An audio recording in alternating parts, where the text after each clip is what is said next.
All right, the time has come. It is Ole Miss versus Alabama 2016.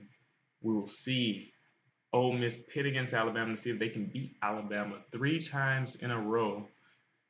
And Alabama, of course, will be looking for revenge to avenge the last 2 years that they played and lost to Ole Miss.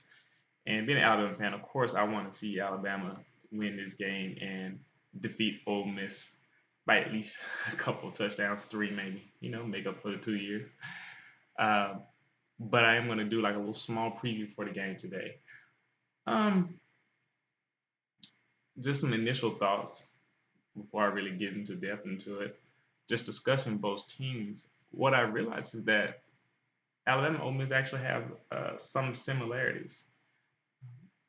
One being that both teams are struggling to run the ball, which was expected of Ole Miss, or at least I expected of Ole Miss. They haven't run the ball well under Hugh Freeze, actually, and that has changed this year, and that's probably one of the biggest reasons why they lost the first game to Florida State.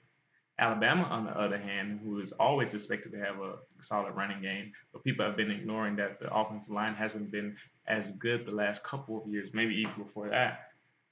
And this year, trying to be better, but they still aren't running as well, especially with the loss of Heisman Trophy winner Derrick Henry. What's that led to is inconsistent running. Outside of the two big runs against USC, Alabama struggled to running ball. Also, last week against Western Kentucky, Alabama mightily struggled to run the ball. Had 25 yards at halftime, I believe. Some of that was due to sack losses too, but they still didn't run the ball particularly well. And that's really concerning since Alabama does have a true freshman quarterback who, albeit talented, is still a freshman, and you don't want to put all that pressure on him. And some would say West Kentucky was loading up the box. Sometimes they did. They wanted to make sure Alabama didn't run the ball. But at the end of the day, Alabama's always run the ball against loaded boxes anyway, and they've had success. This team is struggling to get a push in the running game. Not all the time, because sometimes they do, but it's just something seems off, which is really weird considering they have two O-line coaches.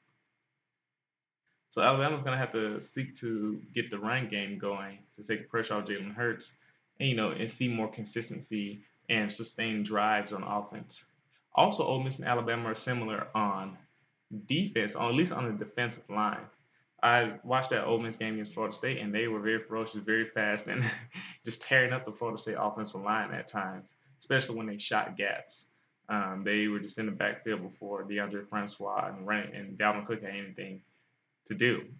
And so they look really good there. And Alabama, of course, is very good on the defensive line, the best defensive line in the nation, in my opinion. Very fast.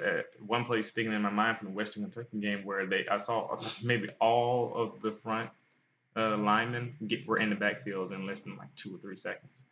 And dealing with that type of pressure is going to be crazy. So Alabama and Ole Miss have very strong defensive lines, and that is going to cause trouble for the aforementioned running games that I mentioned before, especially if both teams decide to be really aggressive and shoot the gaps during running plays. Um, that's where the similarities, and there could be more, but well, also in that both teams have pretty strong receiving cores too. Ole Miss has a very talented group, and Alabama has probably the best group in the nation, in my opinion, as well. Uh, and so receiving is definitely going to be one of the strengths. Now, Ole Miss, to get into their defense, the secondary is struggling right now, and for good reason. They lost a guy in the first game of the season who was a starter. Not to mention that they lost guys who were experienced and had been in the program for a while from last year's team. Also, Bridges has been struggling in coverage, as he did a little bit last year. And Tony Connor is struggling with a leg injury, and he hasn't been up to snuff as well. And so their secondary seems troubling, especially considering that you're coming against Alabama with probably the best receiving group in the country. And so that'll be a matchup to watch out for. And also the linebackers haven't necessarily been too great since Hugh Hughes has been there anyway. But last year they did have a lot of speed and whatnot. And it'll just be interesting to see how they play, especially if Alabama can get the running game going. Uh, Alabama, of course, I do definitely has the advantage on defense. I believe our defense is overall better than Ole Miss's, and so that will put a lot of trouble for Chad Kelly, especially since his offensive line is not that great. That's also another similarity with Alabama and Ole Miss. Uh, they struggled in that Florida State game. The Florida State line took them guys out to lunch, and of course Alabama's line is better. And I believe that Alabama's defense will cause a lot of trouble for Chad Kelly and the Ole Miss offense. That's just a simple preview. I'll try to get more into it before the game. But thanks for listening.